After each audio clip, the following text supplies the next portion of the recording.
여러분 반갑습니다. 짱구 박사입니다.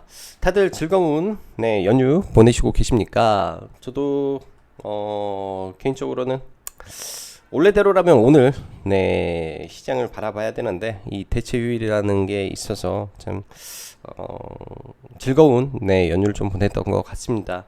오랜만에 이제 지인들과 함께 강원도에 있는 리조트를 좀 갔었는데 아이가 그래도 조금 크다 보니까 그래도 조금 이동을 할 수 있었던 것 같아요.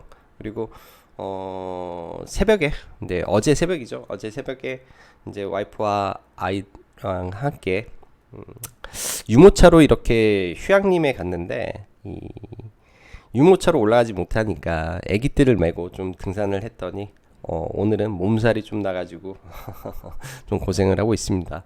근데 정말로 이게 참 행복이구나라는 생각을 많이 했던 이 연휴인 것 같아요.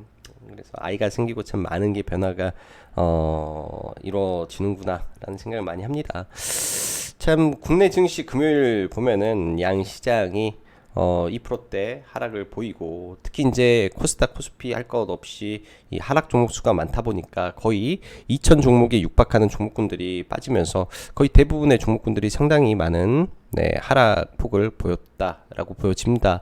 거의 소수의 종목만 올랐죠. 양 시장 합쳐서 뭐 300개 400개가 안 되니까 정확히 보면은 329개 종목이 상승을 했고 2개가 상가에 들어갔기 때문에 거의 대부분의 종목군들이 빠졌다라고 볼 수 있겠죠. 그만큼 금요일 시장 지수적으로도 굉장히 위협적인 하락이 나왔고 저점을 붕괴하는 모습, 그리고 하락 종목수 수급도 불안한 모습, 거의 대부분이 최악의 모습을 좀 보여줬던 것 같습니다.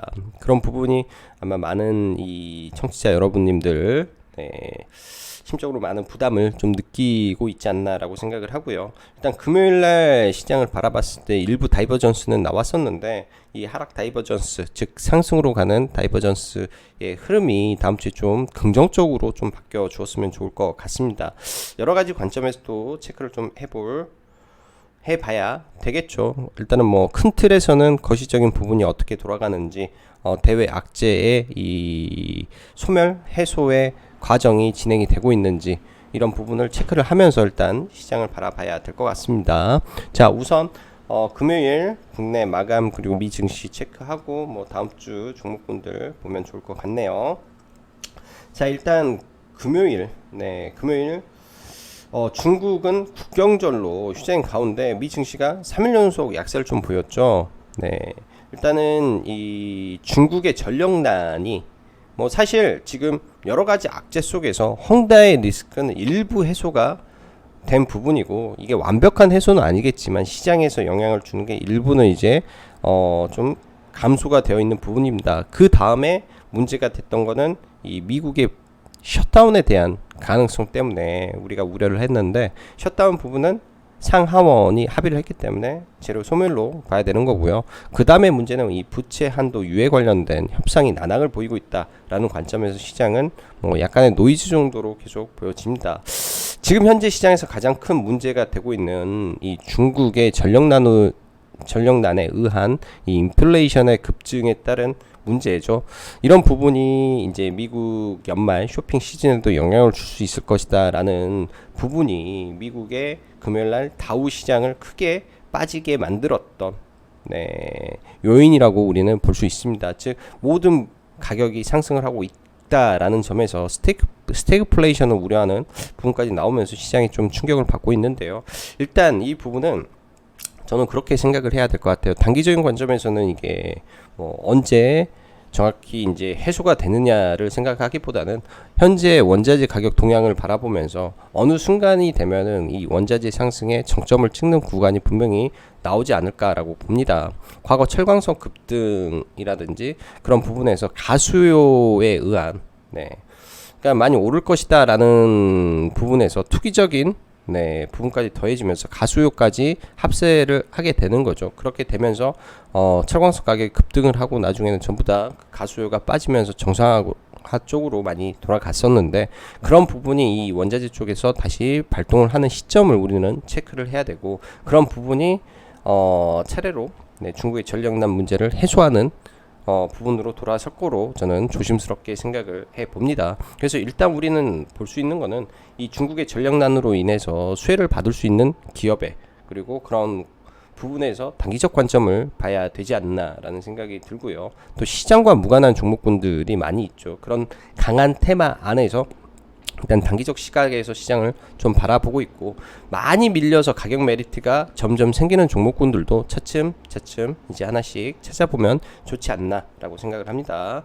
자, 금요일 국내 시장 보면은 양시장 하락 종목 수 말 그대로 2,000 종목을 육박할 정도로 많이 빠졌는데, 그 안에서 최근에 강했던 이 오징어 게임 관련된, 그리고 메타버스까지 결합을 하면서 금요일 날은 오징어 게임 관련주도 물론 강했지만은 거기에 확장이 되면서 메타버스 쪽으로도 확장이 좀 많이 된 것 같아요.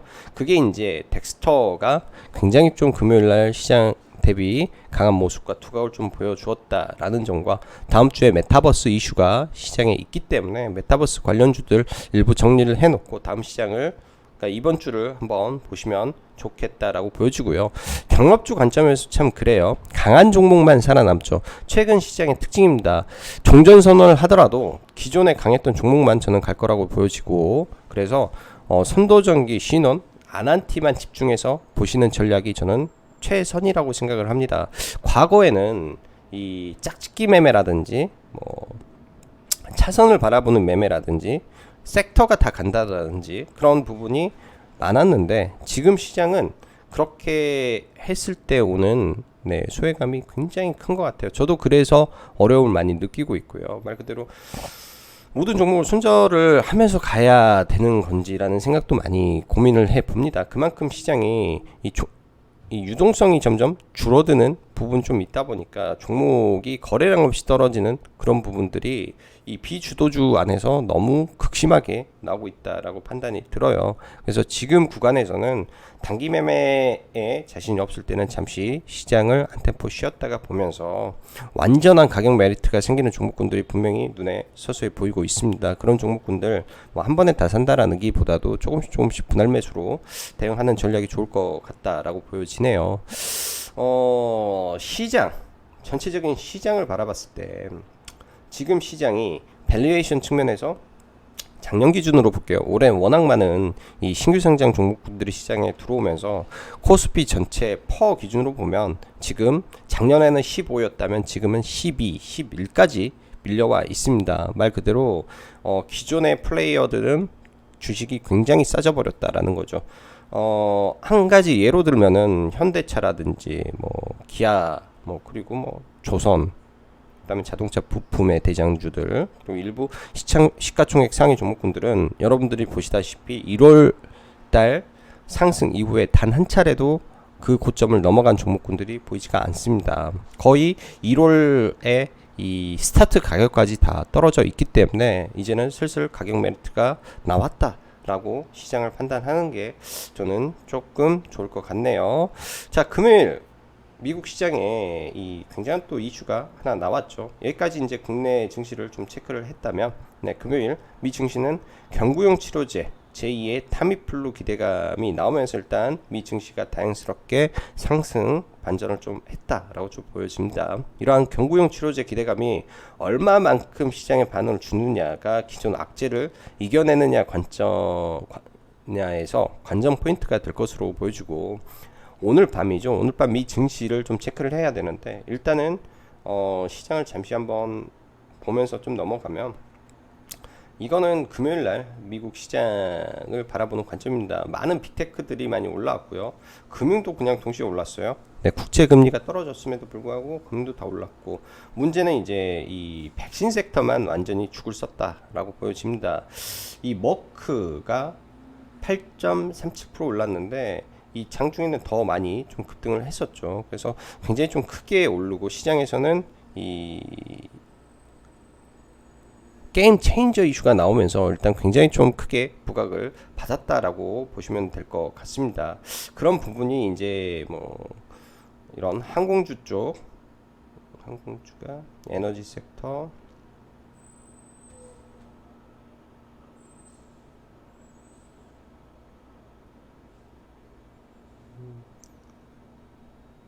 대부분의 종목군들 많이 올랐고요. 이쪽에서 보기보다는 잘 안 봐지네. 일단 항공주 굉장히 큰 폭의 상승을 좀 보였고요.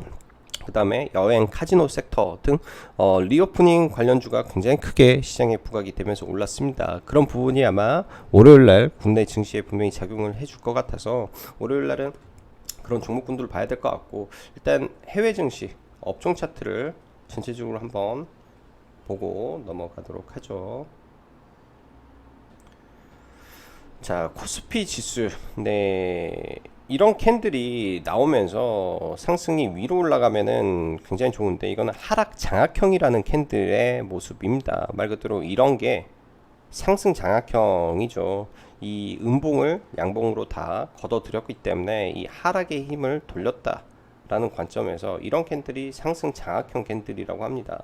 근데 반대로 이런 캔들을 하락 장악형 캔들이 작동을 했다라고 말을 하는데, 사실 이제 여기서 추가적으로 더 빠진다라고 본다면 코스피가 지금의 밸류에이션이 이 작년 기준에 맞춰서 본다면은 지금의 코스피 지수는 2500선 정도라고 시장에서 바라보고 있기 때문에 3000포인트를 잠시 하회한다 하더라도 큰 폭의 하락보다는 이 안에서 일단 박스권을 만들 가능성이 저는 매우 크지 않나라고 조심스럽게 생각을 해보고 있고요.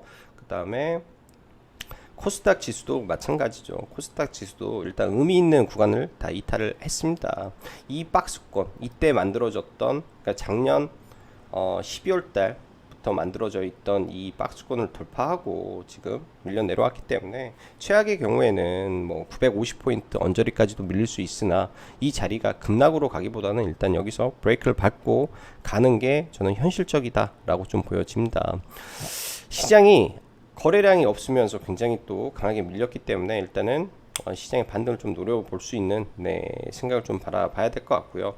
이거는 단기적인 일봉 기준에서 보는 부분이라고 보시면 될 것 같아요. 이미 이런 구간에서 데드크로스를 맞고 데드크로스가 나오면서 시장이 좀 밀렸는데, 이런 부분은 사실은 다이버전스로 보기는 어려워요. 근데 여기서 사실 다이버전스가 나오긴 했었죠.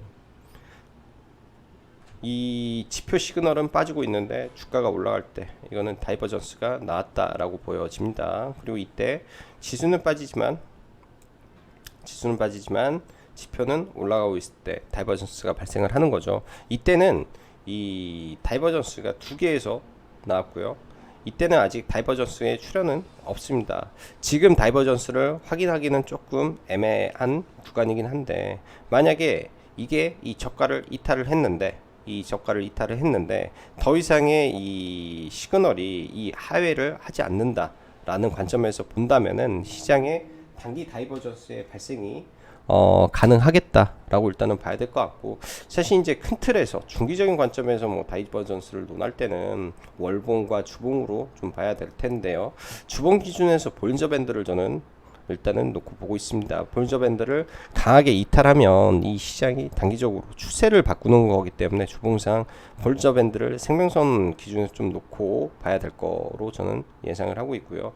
볼린저 밴드를 깨면은 이게 큰 틀에서 하락의 추세로 가기 때문에 볼린저 밴드를 안 깨고 이 밴드 안에서 박스를 만들고 지표가 움직여야 된다라고 좀 봐져요. 코스피 기준에서는 볼밴을 깼죠. 이 구간에서 볼밴을 깼기 때문에 대형주 관점에서는 안 보는데, 이 볼밴을 깼다라고 하더라도 빠르게 위로 올라와 줘야 됩니다. 그래서 단기적으로 코스피는 별로고, 코스닥 지수는 그나마 살아있다 정도로 해석을 해보면 지수적으로 될 것 같고, 해외 증시를 잠시 볼게요. 떨어져 내려오는 이 구간에서 다행스럽게도 S&P 500이라든지 나스닥이라든지 이 경구용 치료제 이슈가 나오면서 이 하락의 늪에서 부활을 시켰다라고 보여집니다. 급속하게 밀리다가 다시금 좀 끌어올렸는데, 미국 증시도 이 핵심이 되는 기준점들이 있죠. 30분 봉으로 좀 길게 늘려서 보면 이제 이런 구간에서 저점을 만들었기 때문에 거의 저점 근처에서 일단 움직인다라고 봐야 될 것 같습니다. 그러나 이런 레벨이 하향 조정이 된다면은 미국 증시도 충격을 받을 텐데, 이런 구간을 일단은 깨지 않는 선에서 귤적 반등을 일단은 기다려 보고요. 추세적 상승이 나오는지 아니면 다시금 여기 있는 장기 평선들이죠. 60일 이평선이라든지 20일 이평선이라든지 데드크로스가 나오는 상태에서 시장에 다른 악재가 출현한다면, 그때는 조금 더 관망을 해보고 뭐 쌍바닥이라든지 전체 지수의 흐름을 체크를 하고 그때부터는 봐야 되지 않나라고 생각을 합니다. 미국 증시도 일부 지금 다이버전스가 나왔죠. 일부 다이버전스가 지금 출현을 하고 있기 때문에 이런 구간이 단기적 바닥을 만들어 줄 수 있는 약간의 시그널이 좀 나와 있다라고 일단은 긍정적으로 해석을 해 보겠습니다. 사실 전체적인 거시적인 시장을 바라봤을 때는 시장의 긍정적인 이슈라든지 재료는 하나도 없는데, 이런 지표적인 부분에서는 약간의 긍정적인 흐름도 일부 나왔다라는 관점으로 일단 시장 긍정적이게 생각을 좀 해보면 좋을 것 같고요. 자, 종합을 해보면 대외적인 악재와 더불어 중국의 전력 제한이 미치는 인플레이션 상승의 우려가 시장을 짓누르는 모습 속에 일단 지수의 저점을 확인하는 과정이 분명히 필요할 것이다 라고 생각을 합니다. 지수적으로 더 빠질지 그냥 올라갈지 판단하기보다는 현 구간에서 당일 주도주 중심의 매매 위주에서 10월 중순경 좀 아마 시장이 전체적으로 바닥을 찍는지 체크가 필요할 것 같습니다. 그런 부분이 잘 된다면 연말 산타랠리로 이어질 것이다 라고 보여지고요. 오늘 홍콩 증시가 일부 하락을 하는데, 이거는 뭐 장중 속보로 좀 나왔던 거라 어제는 정리를 못했는데, 홍콩에서 이 헝다 관련된 종목군들이 빠졌다, 그러니까 그 거래가 중지됐다라는 이슈가 좀 나오면서 일단은 상승이 좀 밀리고 있다 점, 그리고 이 부분이 미 증시에 영향을 미치는지만 체크를 해보면 될 것 같습니다. 자, 금요일 국내 시장 장 초반부터 에너지 섹터가 좀 움직였죠. 일단 GSE 가스 관련해서 에너지 섹터가 좀 움직였는데 여전히 굉장히 높은 구간에 있습니다. 이 구간부터는 저는 아마 매매를 가스 쪽은 이제는 보지는 않을 것 같아요. 가스 쪽은 이제 매매의 대상으로 고려를 하지 않을 것 같습니다. 이 구간부터는 너무 좀 과열이 됐다라고 보여지고, 한국가스공사 또한 이제 단기 차익 구간으로 좀 넘어가야 되지 않나 생각이 듭니다. 금요일날 좀 저가 매수를 좀 추천드렸던 거는 LX 인터내셔널이라는 종목과 OCI에 대한 공략 의견을 좀 드렸었는데, 일단 LX 인터내셔널 시장의 영향으로 밀린다면 한 차례 정도 봐도 되지 않나라고 생각이 들어요. 기본적인 실적 펀더멘탈은 문제가 없는 상태에서 지금 석탄 관련된 대장주로 좀 체크를 해야 될 것 같고, 말 그대로 석탄 유통에서 대장으로 봐야 될 종목이다라고 보여집니다. 자, 금요일날 MP라는 종목이 이 IBK 기업은행 쪽에서 이 리포트가 나오면서 좀 빠르게 상한가를 들어갔어요. 이 부분은 체크를 좀 못했는데, 덱스터와 위즈익 스튜디오, 먼저 위즈익 스튜디오는 이 MP를 자회사로 가지고 있는 종목이죠. 그에 따라서 위즈익 스튜디오가 좀 올랐다라고 보여지고, 덱스터도 그런 관점에서 처음에는 올랐는데, 이게 이제 그 9월 29일 날 이 넷플릭스 제작사 넷플릭스와 협력 강화를 한다라는 이슈가, 사실은 이제 덱스터가 이때는 강하게 시장에 반영이 안 됐죠. 29일 날 나왔었는데 강하게 시장에 반영이 안 되다가 10월 1일 이 지옥이라는 이 유아인 주연의 넷플릭스 차기 신작이 이 티저가 공개가 되면서 언제 이제 할 것이다 라는 게 11월 17일 날 방영 일자가 공개가 되면서 굉장히 또 시장이 강하게 주목을 받았다라고 보여집니다. 이런 종목군들 급등주가 맞습니다. 급등주가 맞고, 단기적으로 급등을 한 차례 한 이후에 빠르게 두어 차례 상승을 보였던 과거에 끼가 있는 종목이기 때문에 여러분들도 월요일날 완전 주도주 관점에서 좀 저는 지켜봤으면 좋겠고요. 지옥이라는 이 소재가 저는 참 좋은 것 같아요. 거기에 이 덱스터의 자회사 라이트론 95.7% 지분을 가지고 있는 라이트론이 음향을 담당한다라는 걸로 나오면서 일단 강하게 들어갔다라고 보여집니다. 그래서 덱스터 금요일날 시장이 급락하고 있음에도 불구하고 거래대금 5천억을 터뜨리면서 신고가를 갔죠. 통상 신고가를 간 종목군들에 대한 매매는 여러 가지 기준에서 놓고 보면 돼요. 일단은 당연히 이런 자리는 매매를 해야 되겠죠. 그러니까 저희도 금요일날 제가 다른 종목보다도 꼭 집중해야 될 종목군들에 대한 설명을 드렸습니다. 사실 지금 구간에서 뭐 수익 종목, 뭐 투자 관점에서 시장을 바라봤을 때 돈을 벌 수 있는 게 참 어렵죠. 그래서 금요일날 덱스터에 저는 좀 집중을 많이 했었는데요. 당연히 여러분들 보시다시피 이 구간들, 네, 15,000원은 분명히 돌파의 영역이죠. 15,000원 이 자리는 돌파의 영역입니다. 그래서 15,000원 전에 일단은 돌파할 때 들어가서 짧게 매도를 좀 했었는데 여기에서 사실 눌림을 기다렸어요. 바로 눌리면 바로 들어가기를 좀 바랬는데 그 눌림은 좀 못 들어갔고요. 이 구간에서는 조금 빨랐던 거 같다라고 보여집니다. 이 구간에서 지수가 급락을 하고 있었는데 좀 들어간 거는 조금 빨랐었고요. 그래서 이거는 뭐 본전 구간에서 나오고 여기가 이제 본 매매겠죠. 뭐 직장인 분들이시나 네, 개별 투자 그러니까 전업 투자를 안 하시더라도 강한 종목에서 이런 자리에 눌림은 상당히 네, 메리트가 있는 구간입니다. 신고가를 그것도 사상 최대 거래량과 당일에 이슈와 동반해서 상승했을 때의 이 주가의 상승 동력은 굉장히 강할 수밖에 없죠. 그래서 덱스터 좀 잘 보시면 좋지 않나 라고 생각이 들어요. 그만큼 많은 돈이 들어와 줬기 때문에 잘 보고 분할로 대응을 해 보시면 좋을 것 같고, 시장 영향 그러니까 오늘 밤에 미 증시를 봐야 되겠지만은 미 증시가 약세 출발하게 되면 장중에 잠시 밀리는 모습이 분명히 나올 거다라고 보여집니다. CIS도 똑같은 관점에서 마이너스권을 보는 게 좋지 않나라고 말씀드렸죠. 금요일날 CIS도 엄청난 거래 대금이 들어왔어요. 거의 1조 가까운 거래 대금이 들어왔기 때문에 이런 종목도 밀렸을 때 강하게 하락이 나온다면 이 추세대를 보면서 계속 추적해 나가야 되는 종목이라고 생각이 합니다. 이거는 차차 더 설명을 드릴게요.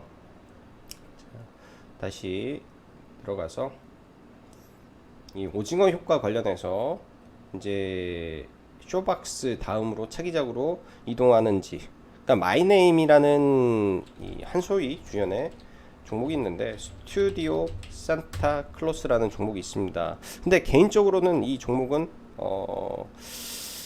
별로 끌리는 부분은 아닌 것 같아요. 좀 며칠 저도 사실은 매매를 좀 이어왔던 종목이긴 합니다. 이 안에서 그러니까 여기에서는 일부 한 번 손절이 나왔네요. 한 번 손절 나오고 여기에서 조금씩 모아서 가다가 일부 좀 팔고 좀 남겨놓고 여기 돌파할 때 들어갔는데 금요일날 일단은 전부 다 정리를 했어요. 1등주가 아니었기 때문에 전부 다 정리를 해놓고 일단은 좀 보는데, 이 종목의 끼가 그렇게 썩 좋은 종목은 아닌 것 같아요. 이게 기준봉이 강하게 만들어지고 많은 돈이 들어왔으나 재무적인 부분과 이 종목의 끼가 조금은 별로인 것 같습니다. 그래서 덱스터가 훨씬 지금은 좋아 보인다라고 느껴지고요. 덱스터 관점에서 좀 지켜보시면 좋겠다라는 생각이 드네요. 자, 그래서 이 오징어 게임 관련된 이슈가 지속적으로 파급을 만들어주고 있고, 지난주 목요일 날도 말씀드렸다시피 엔터 섹터까지 영향을 주고 있죠. 그래서 목요일 날도 사실 YG 엔터라든지 종목군들이 굉장히 흐름이 나쁘지 않았어요. 키스트 그리고 초록뱀 미디어 등등 흐름들이 나쁘지 않았죠. 일단 엔터의 대장은 제가 바라보기에는 YG 엔터테인먼트가 엔터의 대장으로 일단은 보여집니다. 일단 신고가 영역에서 이 일봉상으로는 뭐 흐름이 뭐 안 좋아 보이는데 주봉상으로는 사상 최대치를 경신을 하고 일단은 눌리는 모습이겠죠. 그래서 어느 선까지 밀릴지 시장 영향으로 밀릴 수도 있고 네, 그런 부분이 있습니다. 여기서 음봉 나오고 돌리는 흐름에서 접근하는 방법도 저는 괜찮을 것 같고요. 네, 바로 올라가면 차익 실현을 해 나가면 되고, 밀린다면은 네, 음봉에서 접근하는 전략이 지금은 괜찮아 보입니다. 위드 코로나의 다음 수혜가 엔터 쪽으로도 많이 가고 있지 않나 라고 생각이 들기 때문에 엔터도 같이 넣으면 좋을 것 같고요. 경구형 치료제 머크, 네, 이 이슈로 미국에서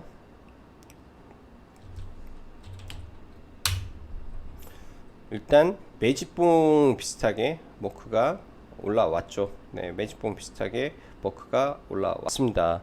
여기서 이제 더 갈지 안 갈지는 좀 체크가 돼야 될 것 같은데, 오늘 밤에도 머크가 흐름을 보여준다면은 관련된 종목군들이 강하게 움직일 가능성이 있겠죠. 그렇기 때문에 국내에서 기존에는 아시아나 항공이 시장의 주도 종목이었다라면 지금은 아시아나항공이 조금 못 가는 이유가 있어요. 그 이유는 이 기업 결합 심사가 네, 늦어지고 있다라는 관점에서 시장에서 약간 불안정 요인으로 좀 작용을 하고 있겠지만은 그런 부분이 해소가 된다면 아시아나항공은 올라가겠죠. 근데 지금 이 항공주의 대장은 저는 에어부산이라고 일단은 보여집니다. 유상증자가 이미 마무리가 됐기 때문에 유상증자 청약 전까지만 좀 해서 봐야 될 것 같고, 유상증자 청약을 넣은 사람들의 가격이 있기 때문에 권리락이 떨어지면 급락을 하겠죠. 그 전에만 네, 저는 봐야 될 것 같고, 당장 월요일날 움직일 수 있는 게 에어부산일 가능성이 좀 높겠다라고 보여집니다. 거래량이 굉장히 크게 붙은 상태에서 상방으로 조정을 받고 있기 때문에 시장 대비 굉장히 강한 모습이다라고 봐야 될 것 같고요. 자, 리비안 관련주 상승 이후 숨고르기에 들어갔다. 에코캡이 네, 리비안 관련해서 상한가를 무려 3방을 갔습니다. 저는 당연히 이 종목은 보지는 않습니다. 리스크적인 요인도 많고 그래서 보기가 쉽지는 않을 것 같아서 그렇고요. 대원화성이 상한가를 2방을 가고 조정을 받고 있죠. 이런 종목이 어디까지 떨어질지 네, 대원화성 정도만 네, 한번 체크를 해보면 될 것 같고, 보통 쇼박스 느낌이 나실 거예요. 차트적 관점에서 본다면은 쇼박스 올라와서 이렇게 음봉 3개 정도, 이 갭매매 정도까지만, 대원화성은 갭매매 정도까지만 저는 보면 좋지 않나 라고 생각이 들어요. 뭐 아마 개파락 떨어지고 하면은 이런 구간이 돌리는 구간이 나오지 않을까라고 조심스럽게 생각을 해봅니다. 워낙 또 많이 올라서 해보고요. 자, 리비안에 그런 이슈가 있었어요. 주말에 제가 정리해 놓은 이 3대 테마 관점에서 일단은 오징어 게임이 있고 리비안이 있고 알약이 있겠죠. 이 부분에서 이런 관련 종목군들 보는 거고, TSI IPO 서류에서 배터리 독립을 선언했다. 삼성 SDI 수급 체계 보완이다 라고 말이 나왔습니다. 말 그대로 최근에 미국으로 2차전지 제조 장비를 납품한 회사들이 2개가 있죠. 네, CIS, TSI 딱 2 종목이 있습니다. 매매를 열심히 하고 있는 종목군들이고요. 일단은 신고가를 돌파한 흐름에서 시장 영향으로 TSI가 빠진다면, 네, 빠진다면, 그리고 잠시만요. 아, 단기과열 걸렸네. TSI가 단기과열 상거래, 단기과열에 시장에서 빠진다면 얘도 저는 봐볼 수 있지 않나라고 생각을 합니다. 리비안의 구조의 이 공모가, 그러니까 구조의 IPO로 인한 자금이 수혈을 받고 그 자금을 2차 전지에 사용을 한다 라는 관점에서 시장에 부각이 되고 있다라고 본다면은 TSI 봐야 될 것 같고, CIS, 한농화성, 일단은 단기과열이 안 걸렸기 때문에 CIS를 봐야 되겠네요. 한농화성하고 네, 이런 종목군들 체크를 해보면 될 것 같습니다. 어쩔 수가 없어요. 시장에서는 눌린다라고 해서 눌려있는 종목을 보기보다는 네, 강한 종목 안에서 일단 봐야 될 것 같고요. 자, 경협주를 안 볼 수가 없죠. 경협주 먼저 아난티, 아쉬움이 참 많은 게 경협주인데, 나름 경협주를 바라봤음에도 불구하고 저는 개인적으로 아난티, 신원 등을 제대로 매매를 못했습니다. 개인적으로는 신원을 정확히 말하면 9월 이렇게 보는 게 맞겠네요. 네. 정확히 보면은 신원을 이때 한 차례 매매 첫 상한가 때 매매를 하고, 그때도 시장이 별로 좋지 않았습니다. 이때 또 상따를 했어야 되는 부분인데 매매를 제대로 하지 못했고, 아난티는 한 차례도 매매를 못했죠. 저 같은 경우는 선도전기만 거의 집중적으로 매매를 했었는데요. 선도전기만 했네요. 매매를 선도전기 위주로만 좀 진행을 해서 이때 상한가 갈 때 또 상을 제대로 못 먹었었고, 네, 이날 조금 큰 게 수익을 내고, 장 초반에는 일단은 좀 지켜보고 있다가 오후장 이 지점을 다시 올라갈 때, 네, 올라갈 때 좀 매매를 많이 좀 진행을 했던 것 같습니다. 그래서 일부는 지금 경업주를 좀 들고 있고요. 누적 수익으로 수익을 많이 챙겨놓은 상태라 아마 뭐 떨어지면 떨어지는 대로 대응을 하지 않을까라고 생각을 하고 있는 종목이고요. 일단 경업주 안에서 지금 나머지 과거의 종목군들 많죠. 나머지 종목군들은 제가 볼 때 볼 필요가 없지 않나라고 생각을 합니다. 오후장에 52,000원을 재돌파하는 구간에서 52,000원 구간에서 들어간 거고요. 52,000원에 들어가서 거의 상한가 직전에 거의 대부분을 팔고 종가까지 해서 물량을 30%만 좀 남겨놓고, 일단 원래 같으면은 종가에 이런 캔들이 나오고 강력한 거래 대금과 돌파가 나왔으면 종가 매수를 진행을 했을 법도 해요. 했을 법도 한데 워낙 연휴를 앞두고 시장이 좀 불안하기 때문에, 네, 종가 베팅보다는 일단은 월요일날 눌렸을 때 한 차례 정도 볼 생각입니다. 근데 주말 사이에 이 통신선 복원이 됐다라는 이슈가 나왔기 때문에 월요일 날은 매도의 관점에서 봐야 되겠죠. 일단은 통신선 복원 이후에는 매도를 보고 그 다음에 눌렸을 때 어떻게 되는지를 저는 체크해 보면 좋겠다라고 보여집니다. 그래서 여전히 이 경협주는 이런 종목군들을 봐야 된다라고 생각이 들고, 자, 민주당 경선에서 이재명 경기도지사가 거의 압승을 하고 있죠. 10월 10일 당내 경선이 마감이 됩니다. 자, 그렇다면 이 종목군들은 다 매도를 해야 되는 거라고 저는 생각이 들어요. 지금 뭐 일성건설이 굉장히 좀 크게 올라와 줬죠. 굉장히 크게 올라와 줘서 일단 신고가 영역까지 올라와 있는 상태이기 때문에 월요일날 한 차례 더 올라간다면, 네, 올라간다면 이제부터는 매도의 타점을 잘 잡고 봐야 되지 않나라고 생각을 합니다. 과거 이재명 관련주 뭐 많았어요. 뭐 카스라든지 등등 있는데 더 이상 가지 않고, 왜 많은 종목이 동시에 올라가지 않고 왜 소수의 종목만 가는지를 잘 생각을 해 봐야 됩니다. 1등 종목을 만들어 놓고 나머지 종목을 팔기 위해서 올리는 건 아닌지라는 합리적인 의심을 해봐야 되는 시점이 이 정치 테마주에 있기 때문에, 그런 합리적인 의심을 우리는 같이 해보고 보는 게 좀 좋겠죠. 그런 관점에서 좀 시장을 체크를 하고 봐야 되겠다라고 보여지네요. 자, 금요일날 참 어이가 없는 종목분들도 많았어요. 동진세미캠이라는 종목을 보면서 올라갈 때 참 말도 안 되게 막 거래가 터졌는데, 저는 이 종목을 매매를 아예 하지도 않았습니다. 올라갈 때 재료가 저는 불분명한데, 저는 개인적으로 노스볼트의 뭐 대량의 계약이 터졌나라는 생각을 했는데 사실 노스볼트의 계약이 아니었죠. 이 기사를 보면서도 섬뜩한 부분도 많이 느꼈습니다. 가짜 뉴스에 샀다, 뭐 이런 말도 안 되는 일이 주식시장에 발생을 하는 것 같아요. 이재용 동진세미캠 인수지시, 포토 레지스터 키운다, 이런 거를 누가 만들어서 유포를 했는지, 참 이런 거 보면 적당한 구간에서, 네, 차익 실현을 해주는 전략도 굉장히 중요하구나라는 생각이 듭니다. 사실은 이 장중에 워낙 거래가 많이 나왔잖아요. 6,200억이라는 큰 거래, 그리고 회원님들과 호가창을 보면서 상한가에 420만 주 2천억, 490만 2천억 걸렸습니다. 네, 이거 절대 못 뚫겠는데요. 저거를 뚫으려면 과거 LG전자에서나 볼만한 상한가의 거래가 실려 있습니다라는 말씀을 드렸어요. 그만큼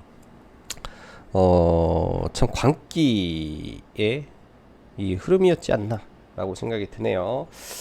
자, 시장 많이 어렵습니다. 많이 어렵고 또 지지부진한 흐름이 연속이 되는데, 일단 시장의 다이버전스가 출현을 해서 긍정적으로 좀 바뀌어 주기를 좀 희망하고요. 그렇게 돼야 모두가 좀 해피하지 않나라고 생각이 듭니다. 자, 그리고 라이브 방송 가입 받고 있으니까 네, 생각 있으신 분들은 카페 확인해 보시면 좋을 것 같네요. 자, 오늘도 네, 여기까지 시청해 주셔서 감사합니다.